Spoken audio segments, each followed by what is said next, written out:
conectado por Zoom y se tuvieron que ir. Bueno, buenas tardes, perdón por estos inconvenientes. Vamos a dar inicio a este segundo encuentro de este ciclo de charlas virtuales del proyecto arqueológico Yocabil, que hemos dado a llamar En qué estamos trabajando, charlas de divulgación abiertas a la comunidad, y bueno, celebrando estos 35 años del proyecto Yocabil, mucho tiempo, así que estamos muy contentas. Este ciclo de charlas está pensado para la divulgación del conocimiento arqueológico, y bueno, vamos a repasar diferentes aspectos de la historia milenaria de los antiguos habitantes de Yocabil, en la provincia de Catamarca, en el noroeste argentino, a partir de lo que nuestras investigaciones han estado, digamos, pudiendo iluminar. Bueno, otra vez me acompaña Valeria Palamarchuk. Hola, Vale. Hola. Y vamos a contar con las exposiciones de dos compañeras y grandes amigas del proyecto Yocabil, Romina Espano y Jennifer Baigorria Di Scala. Hola, buenas tardes. ¿Cómo están, chicas? Después vamos a hacer una presentación un poquito más formal. A Romina, a través de una pequeña semblanza, y ya damos paso a su charla.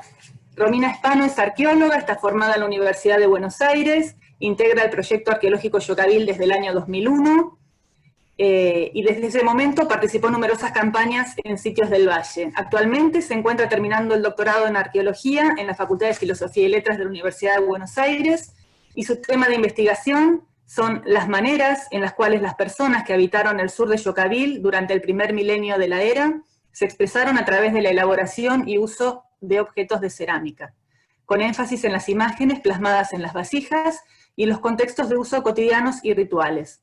En paralelo, se desempeña como profesional encargada de mantenimiento de colecciones del Centro Regional de Investigaciones Científicas y Transferencia Tecnológica de La Rioja, CRILAR CONICET. Allí colabora con equipos de investigación de distintas disciplinas que se desarrollan en esa provincia. Vive en Anillaco desde el año 2018. Bueno, Romy, te pasamos. Vamos a cruzar los dedos, que se pueda compartir PowerPoint. Esperemos que vaya todo bien. Bueno, sí. Vos avísame, Vale, si se ve correctamente. Dale.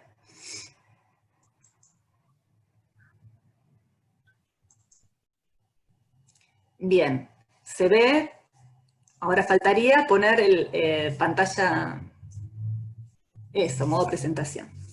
Ahí va bien. Bueno, cualquier cosa me detienen si hay algún problema con las diapos, como pasaba recién con tu Power.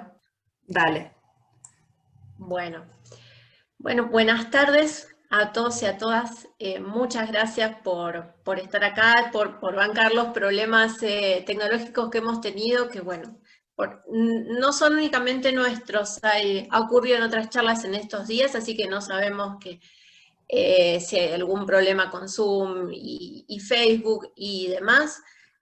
Bueno, agradezco nuevamente a Valeria y a Lina por haber tenido esta iniciativa tan linda de hacer estas charlas en estos momentos tan complicados en los que estamos encerrados por nuestra salud.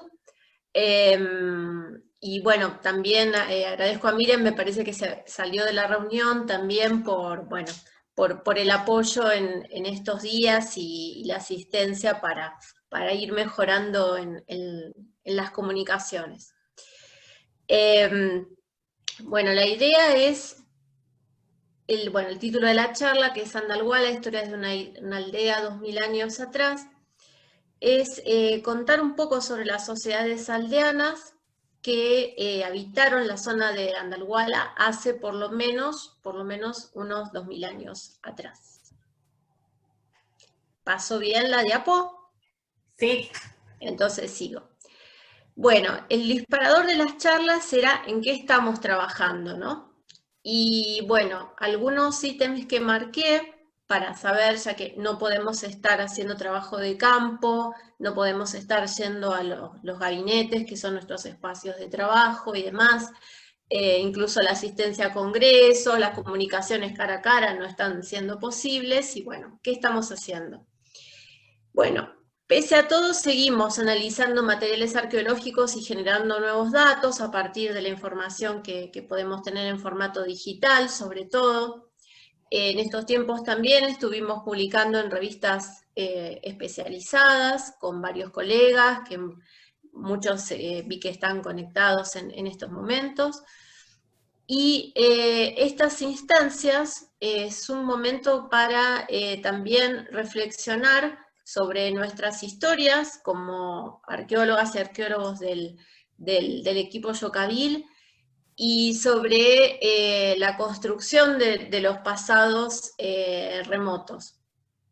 Por eso quiero insistir en esta cuestión de que estamos narrando una historia posible. Va a ser un relato multivocal, ahora lo voy a explicar un poquito más, pero bueno, desde nuestras casas. Insisto en esto, quedémonos, cuidémonos y quedémonos en casa. Bueno, quise empezar con esta frase que es de Elsa Bornemann, que dice: la suma de muchísimos ayeres forma mi pasado. Pensemos la cantidad de días, de ayeres que forman nuestros pasados personales, y eso tratemos de multiplicarlo por miles de años, por la cantidad de días y de ayeres que conforman el pasado remoto al que vamos a hacer referencias, ¿no? Y esta frase que quede resonando a medida que vayamos avanzando. Y bueno, vamos a intentar narrar historias entre todos. En primer lugar, mencionar que las historias obviamente tienen un contenido, tienen además quien las narre. En nuestro caso, la narración que vamos a hacer sobre el pasado aldeano en Andalguala se basa en nuestras propias experiencias, en haber transitado 18 años de trabajo en el área, en el marco del proyecto, y también tener presente que no solamente importan los resultados a los que estamos llegando, a los finales, ¿no?, de esta narración, sino que importa el trayecto también, y cómo se fue consolidando el equipo, por un lado, a lo largo de estos años, pero también cómo en el trayecto construimos vínculos, amistades. Yo espero, bueno, Facebook da la posibilidad en vivo de conectarse con más gente, y particularmente la charla está dedicada o está destinada a la gente del Valle, y en particular a la gente de Andalguala y de San José, con los cuales hemos trazado vínculos de amistad a lo largo de estos años. Seguimos en contacto, pese a que, bueno, en mi caso particular hace bastante que no voy al campo. Pero bueno, eso es parte también de la arqueología y algo que yo valoro muchísimo de la experiencia de trabajar en Andalguala. Y bueno, entonces las historias antiguas que vamos a contar, las vamos a hacer a través de muchas voces. Yo soy simplemente, en este caso, una vocera. Bueno, ubicación en el espacio, muy importante, del área de la que nos vamos a ocupar hoy. Vamos a ir un poquito más al norte de donde se situó Juan Pablo la semana pasada, en Pajango, igual es muy cercano. Una consulta, ¿se ve mi cursor? ¿Vale? Tu cursor sí se ve. Ah, buenísimo, para saber si puedo señalar. Y nos vamos a ir unos cuantos miles de años más para acá. Esta es el área. Bueno, espero que, como les decía recién, que haya gente del Valle mirando. A lo que nos vamos a referir como MAB es a la mesada de Andalguala Banda. Esta es una imagen de la mesada desde el sureste. Bueno, acá tenemos la Sierra del Cajón al oeste, el río Santa María. y el referente arqueológico más conocido, el sitio más conocido de la zona, es la Loma Rica de Chiquimil, que bueno, lo vamos a ver presente en varias de las imágenes porque es la referencia, es el sitio guía. Bueno, ahora mirando un poquito desde arriba. Todo este espacio es el área de la mesada de Andalhuala. Esta es la Loma Rica de Chiquimil. Para que se oriente la gente de la zona, acá está la casa de los Soria, de Lili y Pirucho Soria. Y, a ver, me parece, perdón, hoy tenemos problemas. Ahí voy a compartir de vuelta. Bueno. Yo simplemente voy a contar una parte de la historia de la relación entre la arqueología y el área de Andalhuala Banda, porque, a ver, a la Loma Rica hubo visitas de arqueólogos desde el año 1877. De hecho, el equipo de Miriam trabajó durante muchos años previo a la intervención a la cual vamos a mencionar hoy. Y bueno, es como para compartirles esa experiencia. Iniciamos los trabajos en el año 2002, bajo la orientación y la guía de Mariana Manasiewicz, que está también conectado por ahí.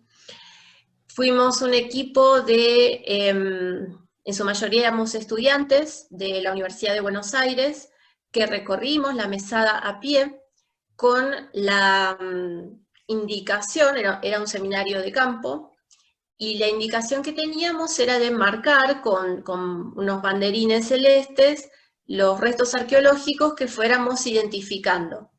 La zona obviamente sabíamos que tenía ocupaciones prehispánicas, pero o sea, a partir en ese momento no existía Google Earth, entonces se observaban fotografías aéreas, se había detectado un área con estructuras, y bueno, empezamos a marcar con banderitas, hasta que nos quedó prácticamente toda la mesa, todo el camino recorrido, manchado de celeste, porque apenas caminábamos encontrábamos alguna línea de muros, o sea, restos que nos podían parecer que fueran de antiguas construcciones, o concentraciones de cerámica, o de materiales de piedra, lo cual nos llevó a una situación en el campo de desconcierto y de desesperación. Básicamente porque no sabíamos dónde terminaba un sector arqueológico y dónde empezaba el otro, nos costaba mucho reconocerlos. Bueno, acá en la foto de abajo vemos María Soledad Gessi, Cintia Rosso, Durga Orozco, cuando intentábamos hacer croquis de todas estas estructuras tan raras que no lográbamos definir. Bueno, ¿por qué estaba ocurriendo esto? Porque la zona fue ocupada de manera continua desde hace miles de años hasta la actualidad. Entonces se tornaba muy complicado discriminar a partir de lo que habíamos estudiado en la facultad, como lo que era observar una planta, de la forma, digamos, de un recinto, o terrazas de cultivo, bueno, se nos mezclaba todo. Por suerte, con muchos años, pudimos ir identificando rasgos, digamos, de una manera coloquial se nos fue haciendo el ojo, ¿no? Pudimos empezar a ver recintos circulares, que había líneas que podían estar vinculadas con con cultivos, con campos de cultivos, montículos. Había estas rocas con horadaciones que en arqueología le solemos llamar morteros de bocas múltiples. Bueno, se nos fue haciendo el ojo muy de a poco. En eso tuvo que ver también mucho el trabajo que hizo Alina de prospecciones.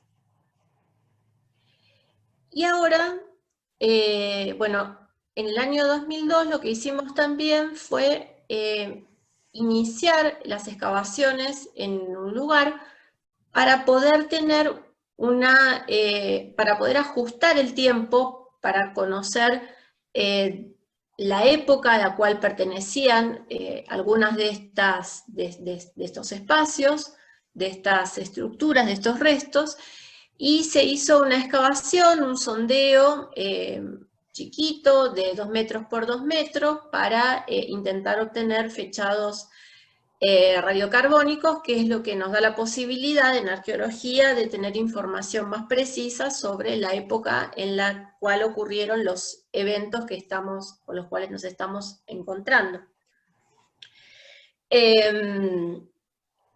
Las excavaciones, bueno, en ese año no alcanzamos a avanzar mucho. También pensemos en el año 2002 y la situación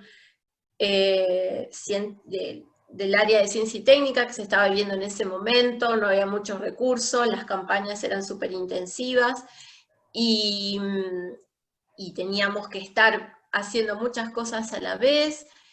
Y bueno, después, por suerte, pudimos volver en el año 2004, extendimos la excavación y obtuvimos, con mucha sorpresa, información relativa que se trataba de los restos de una casa.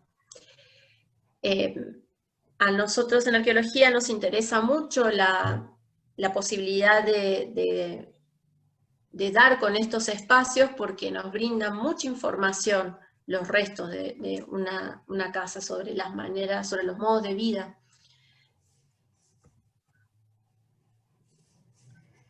Y con el correr de los años fuimos avanzando en la excavación, tanto en profundidad como en extensión, y se hicieron sucesivas campañas con participación de mucha gente. Y en un punto también resultó este lugar ser un poco nuestra casa, porque todos los años nos instalábamos en la zona, pasábamos un mínimo de 20 días trabajando y viviendo prácticamente todos los días en el lugar.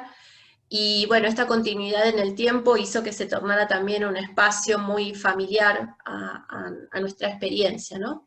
Y este es el lugar que empezó tan chiquitito, con esa excavación del año 2002, el lugar que eligió Mariano Manasiewicz, y después ya con dirección las excavaciones de parte de Valeria en algunos años y en otros años mía.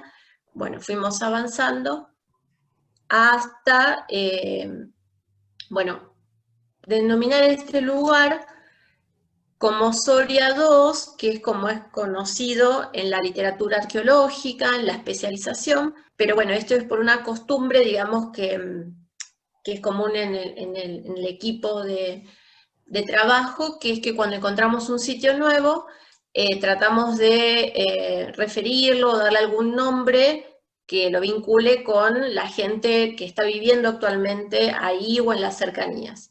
Y esto se encuentra en un terreno que era de la familia Soria, entonces por eso le otorgamos ese nombre. Bueno, volviendo al mapita que veíamos antes de la mesada de Andalgualabanda, de vuelta, acá para orientarnos tenemos la Loma Rica de Yiquimil, y en este espacio, delimitado con rojo, es el área donde podemos tener la idea de que hay evidencias de la vida aldeana. Que ahora vamos a avanzar un poquito en esto de qué es la vida aldeana, ¿no? O sea, hay estructuras arqueológicas, hay restos arqueológicos por todos lados, pero en este sector parecían concentrarse aquellos que venían, digamos, de esta época, alrededor del año 0 hasta el año 1000 de la era cristiana, ¿no? Y bueno, hay dos sitios que ubicamos y que excavamos, que son Soria 2 y Soria 3, que a su vez se corresponden con dos antiguas casas de esta aldea. Ahí hacemos un poquito más de detalle. Están separados por 300 metros, más o menos, entre comillas, como en el mismo barrio, dentro de la aldea. Estos son los planos de las excavaciones. Vemos por ahí la diferencia en el caso de Soria 2, que es el de abajo. Se nota con mucha mayor claridad la forma de la casa, se pueden diferenciar espacios, porque claro, se hicieron como 10 campañas arqueológicas, se encontró mucho material, lo cual hace que sea muy lento todo el proceso de excavación y de análisis. Y en el caso de Soria 3 se hizo un sondeo en el marco del proyecto de Alina, de su tesis doctoral, y bueno, por suerte, en ambos casos se pudo obtener carbón, restos orgánicos para ser fechados, no me voy a detener mucho en eso, pero lo importante es que coincidían, habían coincidencias en la manera de construir las paredes, en los tipos de objetos que se encontraban y que se utilizaron, la cerámica, que habitualmente en arqueología nos da mucha información sobre semejanzas en los modos de vida, era parecida. Había también objetos de molienda que aparecen en los dos sitios, y bueno, y después cuando pudimos tener los resultados de análisis de fechados, pudimos confirmar que eran relativamente contemporáneas y que son dos casas que pertenecen a esta aldea. Lo que voy a hacer yo en esta presentación es, sobre todo, concentrarme en el caso de esta casa, la que llamamos en su momento Soria 2, porque es la que obviamente fue excavada con mayor extensión y es de la que tenemos más datos. Pero bueno, hay mucha información que fue generada por varios compañeros en distintas especialidades y que nos da la pauta de cómo pudo haber estado extendido este modo de vida el que tenían los habitantes de la casa en cuestión a otros sectores de la aldea. Bueno, este es un dibujo muy lindo, una reconstrucción que hizo Jenny de cómo pudo haber sido la casa cuando estuvo en uso, cuando estuvo habitada. Para los que no están muy duchos con la cuestión de las épocas y los distintos cambios en los modos de vida de las personas, piensen que nos estamos situando en un momento en el cual se había consolidado las ocupaciones más estables en las casas, es decir, la gente pasaba mucho más tiempo en el año en un mismo lugar. Antes, volvemos un poquito a la charla de Juan Pablo de la semana pasada, en los momentos en los que imperaba un modo de vida de cazadores-recolectores, tenían un grado mucho mayor de movilidad, tenían que estar mudando sus casas según la época del año y según el comportamiento de los animales a los cuales se aprovechaban. Bueno, alrededor, y esto es muy grosso modo, alrededor del año 600 antes de la era, es cuando en todo el noroeste argentino empezamos a ver que se consolida este modo de vida más estable, de vivir en un mismo lugar, con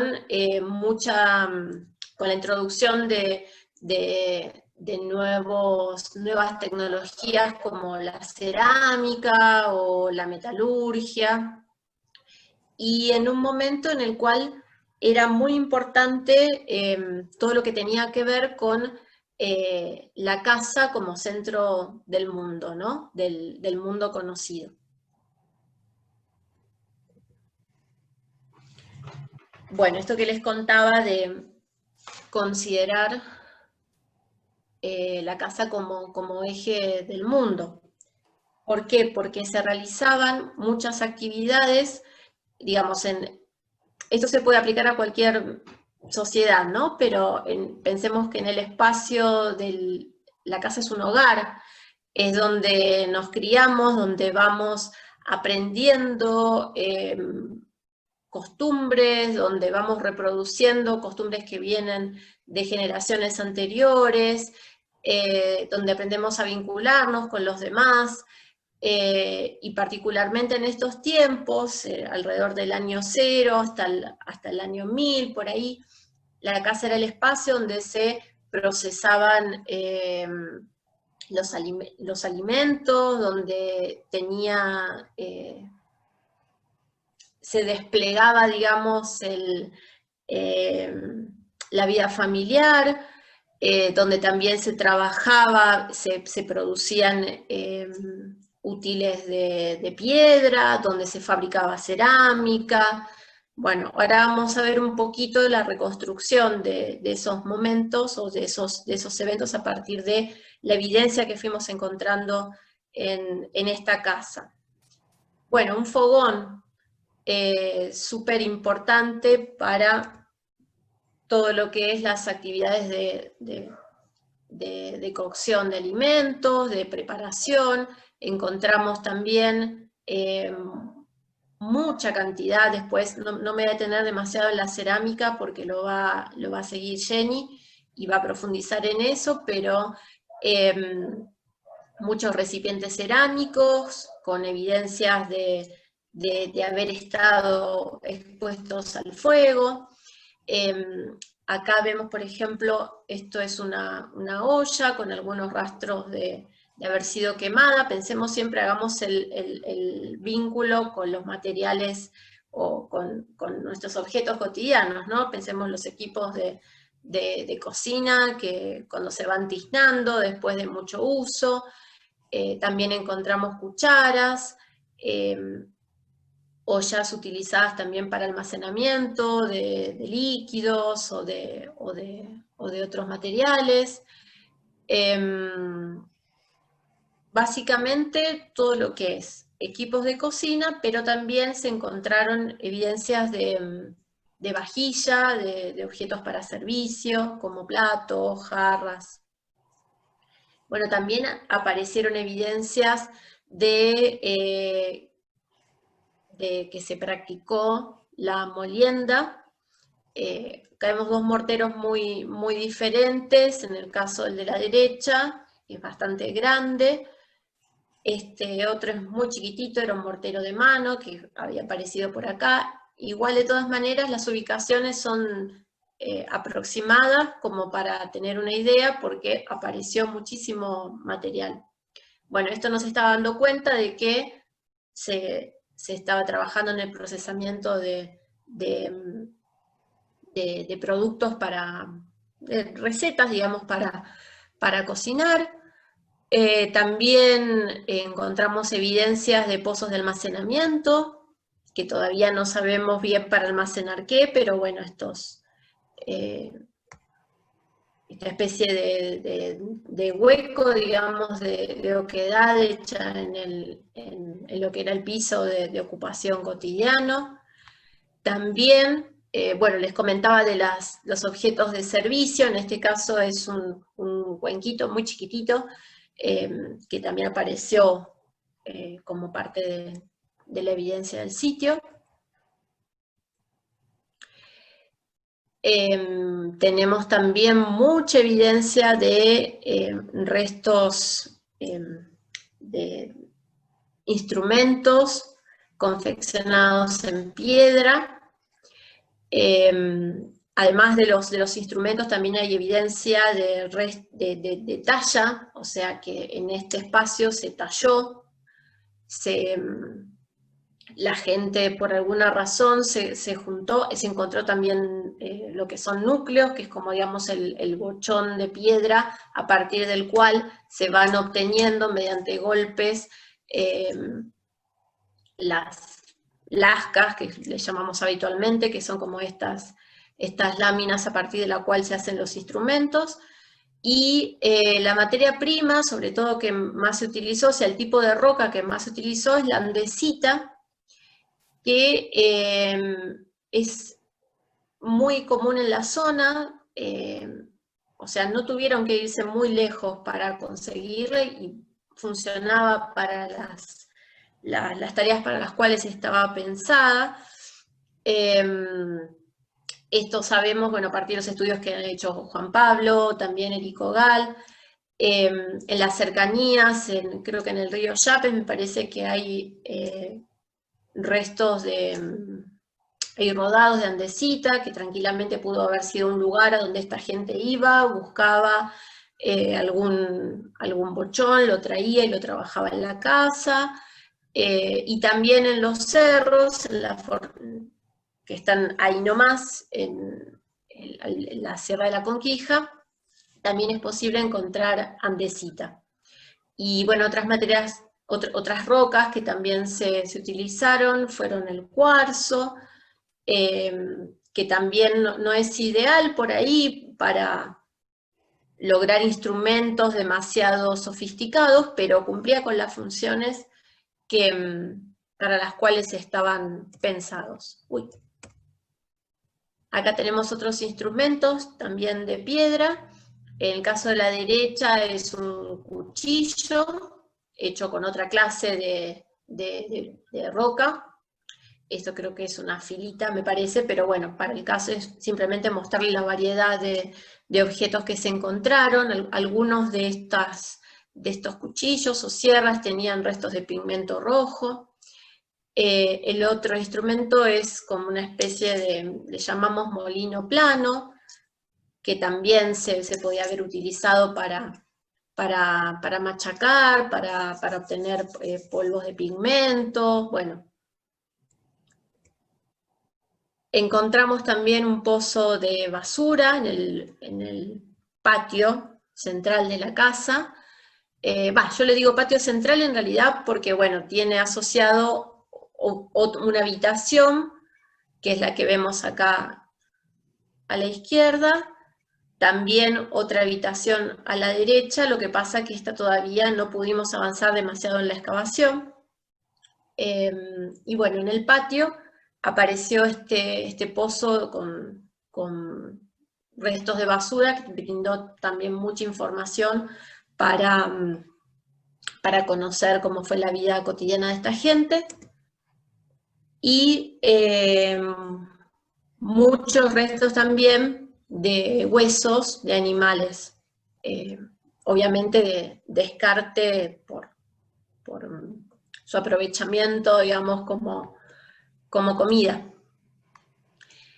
Yendo un poquito más a esta cuestión del consumo de proteína animal, bueno, esto estuvo trabajado por Carlos Velotti, sobre todo. Se encontraron restos de llama. La vez pasada alguien preguntaba por qué se hablaba de animales domésticos o domesticados. Bueno, la llama es un animal que necesita del cuidado de parte del ser humano para poder vivir. Y bueno, estas sociedades, algo que me pasó a decir que es súper importante, a diferencia de las que en las que predomina la caza y la recolección, estas sociedades sobre todo eran productoras de sus alimentos, es decir, que cultivaban, que ejercían el pastoreo, y bueno, estas casas que veíamos en la otra diapositiva, probablemente estaban emplazadas sobre terrenos cultivados, sobre los espacios en los cuales se cultivaba, y están también muy cerca de la zona de, digamos, los faldeos de los cerros, que son aptos para llevar a pastar a los animales.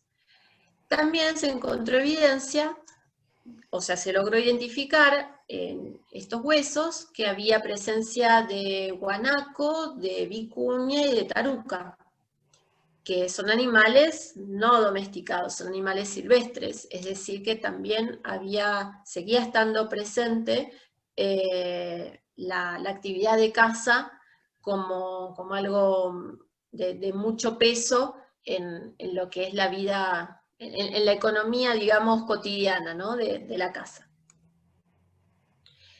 Bueno, también pudimos ver, a partir de distintas vías de análisis, el uso de plantas.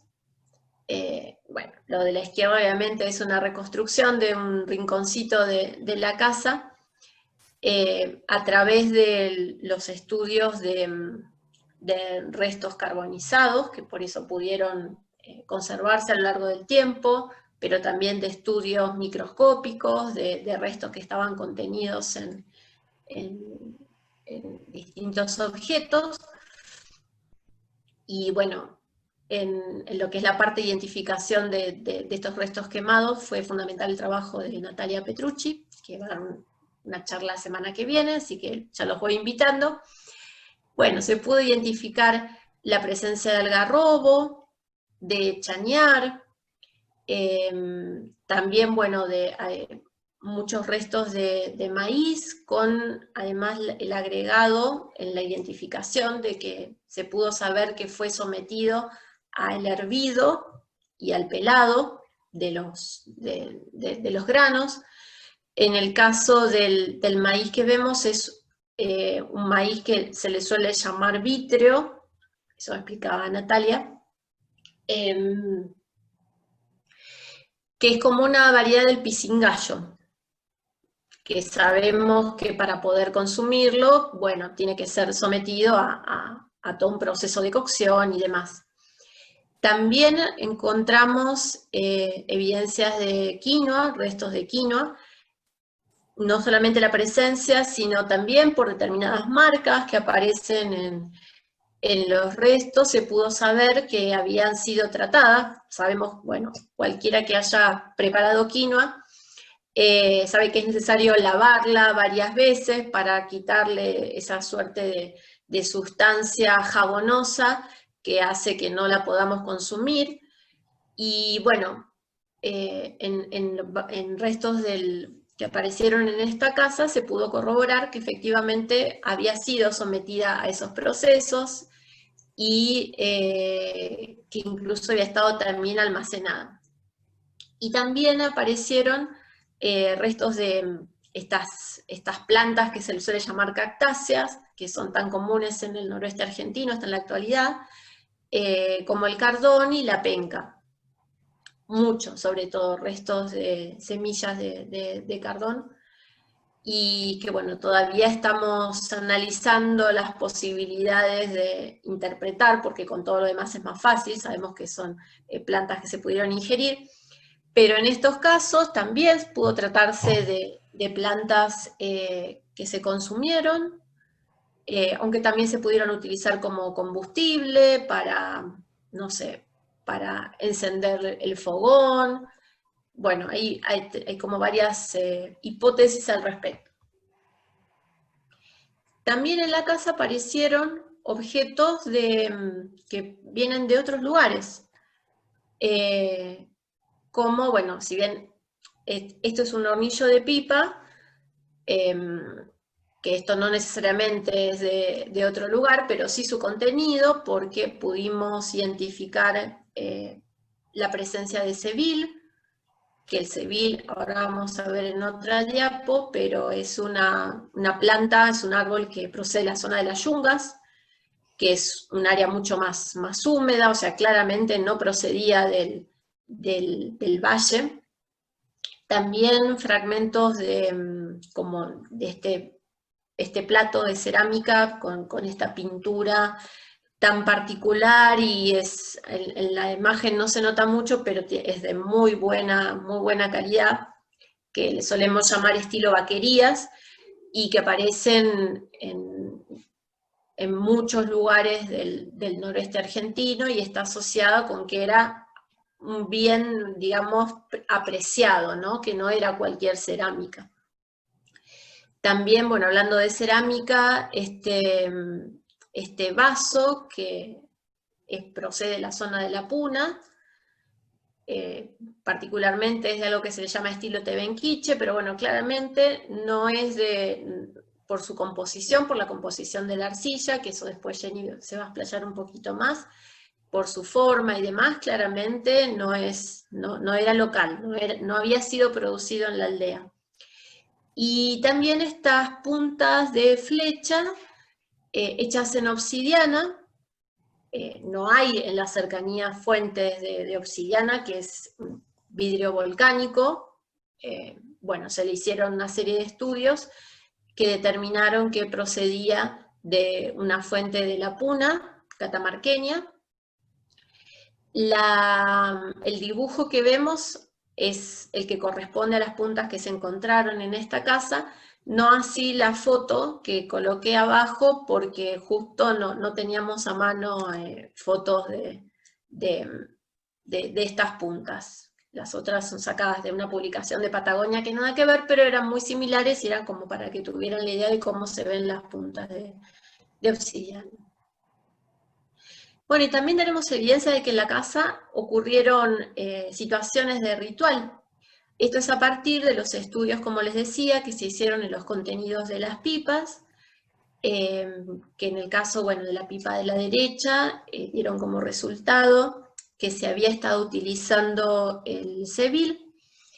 Las semillas de Seville tienen condiciones alucinógenas, son plantas psicoactivas, es decir, que al consumirlas de alguna manera generan alucinaciones, y está siempre muy asociado, ya sea en sitios arqueológicos o en lo que se conoce por estudios hechos en comunidades indígenas actuales de otras partes de América, en situaciones de ritual, es decir, para poder a través de esas alucinaciones tener contacto con seres invisibles, con todo lo que es el mundo de las creencias, que bueno, no era accesibles de otra manera, y tampoco esto estaba extendido a toda la gente que pertenecía a la aldea. O sea, posiblemente estuviera restringido a alguna persona, algún chamán o alguien que tuviera estos conocimientos para poder comunicarse con ese mundo invisible. También dentro de las pipas, de una de las pipas, se identificó una variedad silvestre del tabaco, que es la figura que vemos acá. Esto se pudo identificar a partir de estudios microscópicos, que bueno, ahí colaboró la doctora Verónica Lema, el doctor Andreoni de la Universidad de La Plata, y también a partir de esos estudios se pudo identificar en el interior de las pipas que había restos de fibras de algodón. Esto obviamente no tiene que ver con que estuvieran fumando el algodón, sino que nos habla de que posiblemente se utilizó la fibra de algodón para, no sé, ya sea utilizar algún hisopo para limpiar el contenido de las pipas, o que a lo mejor estaban guardadas en alguna bolsita que estuviera hecha con fibra de algodón. Lo interesante, bueno, es lo que vemos en la imagen de la derecha, es que había evidencias de torsión de la fibra, o sea, no es que era una fibra que pasaba por ahí de más, sino que nos da la idea de que hubo un trabajo y en el caso de otra de las fibras se encontraba teñida de color rojo. Bueno, todo esto que estuve diciendo obviamente no lo investigué solamente yo, sino que lo que hice fue citar de alguna manera a otros narradores de historias, que bueno, son los que vemos en la foto, salvo Nati Petrucci, que no estaba en ese momento, pero bueno, es una reversión de las contribuciones que a lo largo de los años los chicos han podido hacer. Y también, bueno, como les comentaba recién, hay otros narradores que son colegas a los que invocamos, como Cintia Rosso, con la cual hicimos los primeros trabajos en los estudios de pipas, y también Diego Andreoni, Verónica Lema. Y también tenemos otros protagonistas de la historia que fueron muy importantes, como les decía al principio, en la construcción de la experiencia en Andalhuala. La foto que vemos a la izquierda, en la parte superior, son las carpas con las cuales nos instalábamos ahí durante varias semanas. Vemos a la familia de Pirucho, Lili y Johnny Soria. A Johnny lo conocimos cuando tenía 8 años. Esta familia tiene su casa muy cerca de donde está la otra casa que estuvimos recorriendo de hace 2000 años. Y bueno, fuimos creciendo juntos en un punto, ¿no? Y Johnny en las primeras campañas observaba cómo veníamos a excavar, cómo excavábamos, conversábamos, y después en la última campaña estuvo trabajando con nosotros, planteamos cuadrículas, y bueno, también vemos a muy chiquito Aldo Soria, que ya creo que hace poquito cumplió, no me acuerdo si 26, 27 años. Bueno, ellos al ofrecernos el espacio de su casa para poder plantar las carpas, para comer todas las noches, fueron muy importantes en la construcción de las historias antiguas y en nuestras propias historias. Y también tenemos otros protagonistas y creadores de estas historias. Bueno, acá vemos la casa de Chacho Soria, que se encuentra ubicada un poquito más hacia el sur de la casa de Pirucho y Lili, y después gente que fue colaborando de distintas maneras, como Rosauro Palacios, que nos llevaba en la camioneta, o Atilio Condorí también. Raúl Condorí también participó en varias temporadas de campo. Otra imagen de Aldo cuando era chiquito con su abuelo. Y no hubiera sido posible claramente llegar a las conclusiones a las que llegamos, poder haber hecho tesis de licenciatura, tesis doctorales, escribir, conocer sobre la gente de antaño, sin la colaboración de los habitantes del valle y sin su amistad.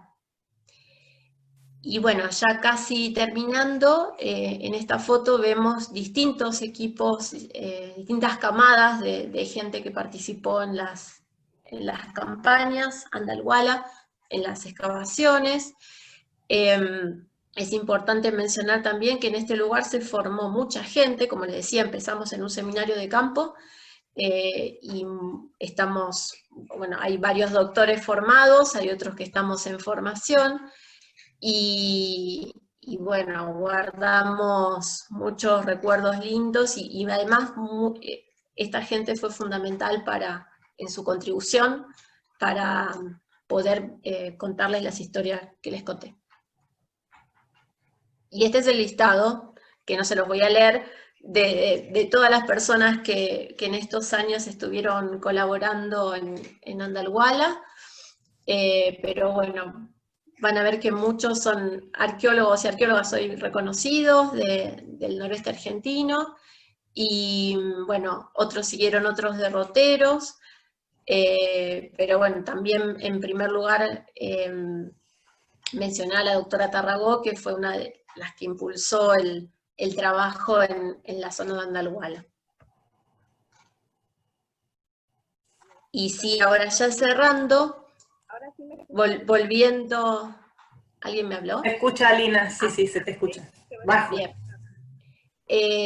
Volviendo un poco a lo que es la casa como eje de la vida humana en el año cero, bueno, en el 2020 no estamos muy diferentes en ese sentido, ¿no? Pensemos que estamos nosotros comunicados en estos momentos, cada uno desde su casa, por las circunstancias particulares que estamos viviendo. La casa es el lugar donde hacemos nuestros quehaceres cotidianos, pero también donde de alguna manera practicamos actividades de subsistencia, es decir, nuestro trabajo, todos los que hacen el famoso teletrabajo, de la gente, digamos, que no tiene la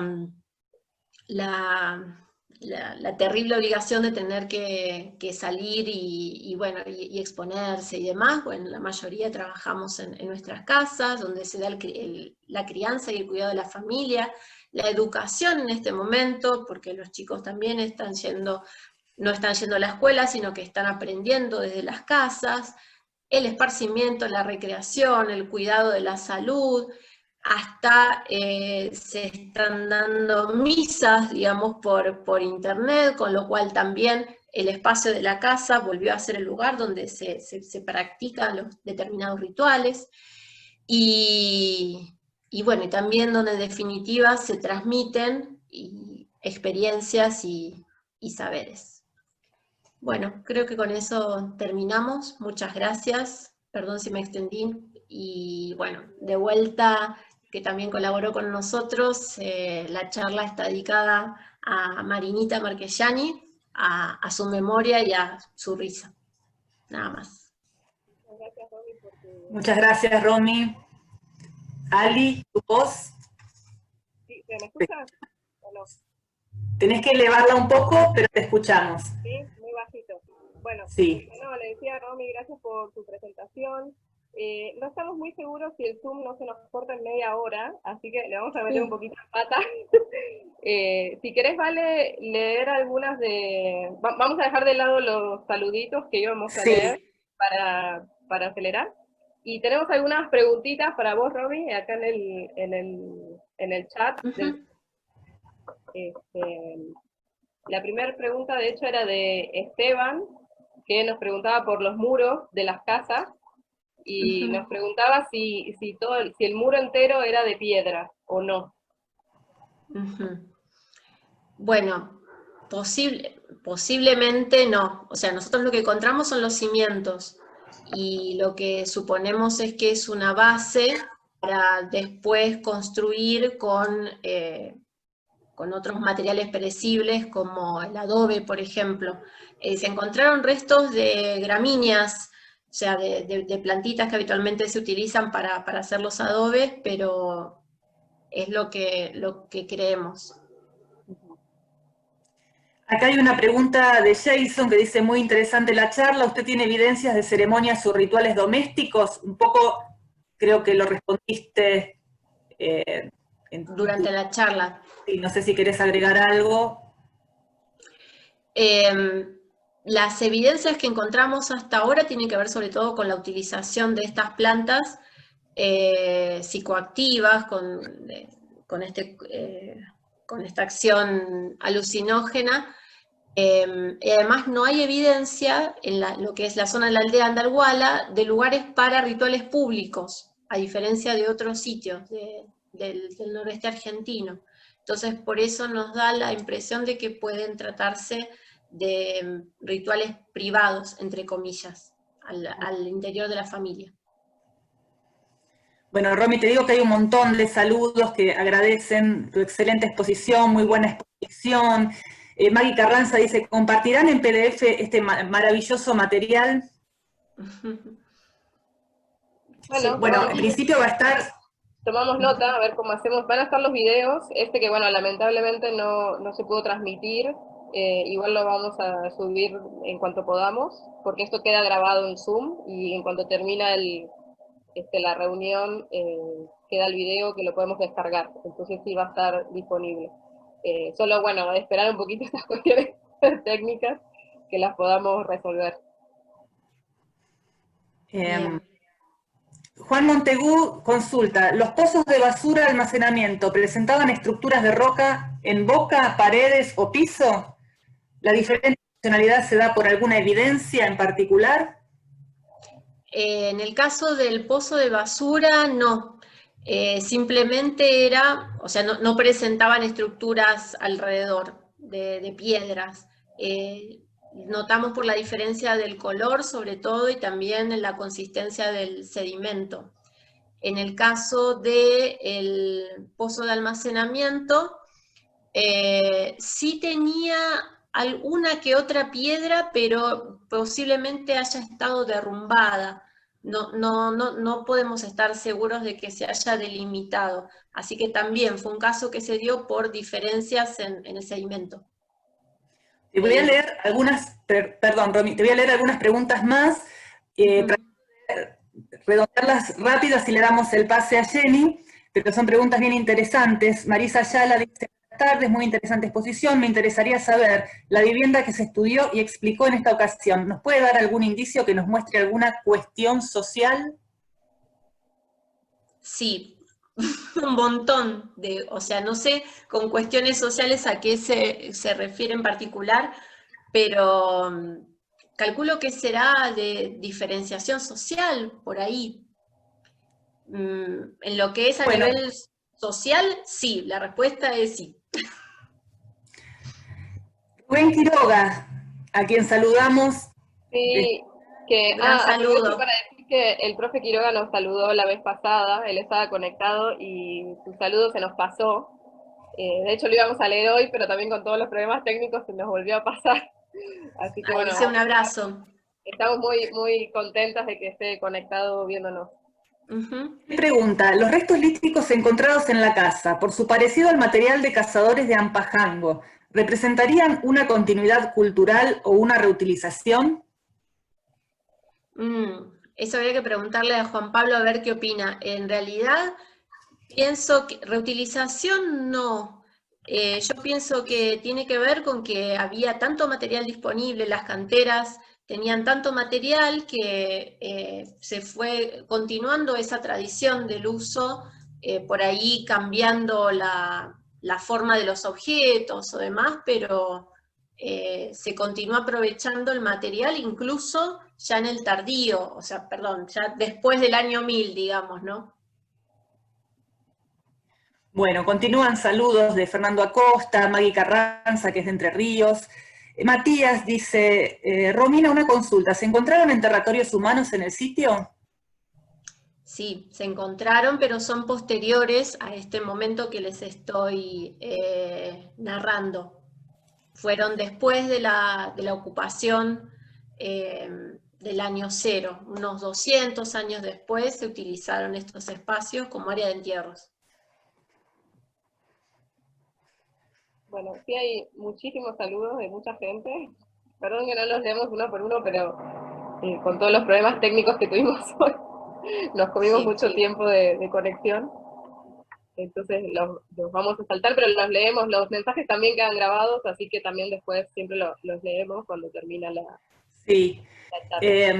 Si les parece, podemos dar el paso a la charla de Jennifer, y si siguen entrando preguntas, ¿se responden al final de la de Jenny? Sí, pasamos a la de Jenny, así ella tiene también un poquito de tiempo para hablar.